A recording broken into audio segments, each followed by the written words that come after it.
Another day is another blessing. So gusto nyo ba ng bonus? Tara, samahan nyo ako pa tayo ng bonus.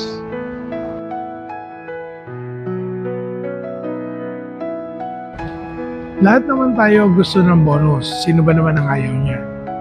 Kaya kapag tayo ay empleyado o nagnenegosyo, kailangan nating ma-meet ang mga requirements at qualification. Siyempre, magdadagdag tayo ng effort. Kung minsan, as empleyado, papasok ka na maaga, uwi ka na late. Ganon din naman kapag nagnenegosyo ka. Magsasacrifice ka ng oras para ma-meet mo yung qualification or requirements to get your bonuses. So tayo po, bilang nagtatrabaho, kailangan nating magsakripisyo ng oras. Simple, pero mahirap. Bakit? Kasi sa pagkuha ng bonus, may mga requirements tayong dapat sundin. May mga rules, regulation, at procedure ng kumpanya na kung saan dapat nating sundin yun.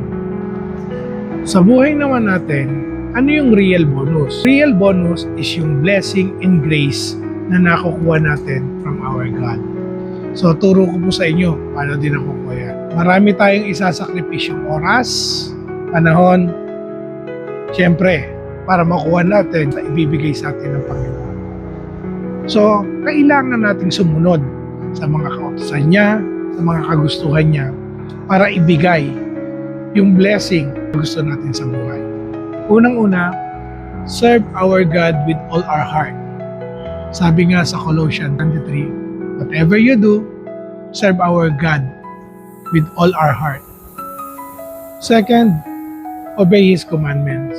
Sabi nga sa Deuteronomy chapter 11 verse 1, love the Lord your God and keep His requirements. The third one, give your tithes to our Lord God.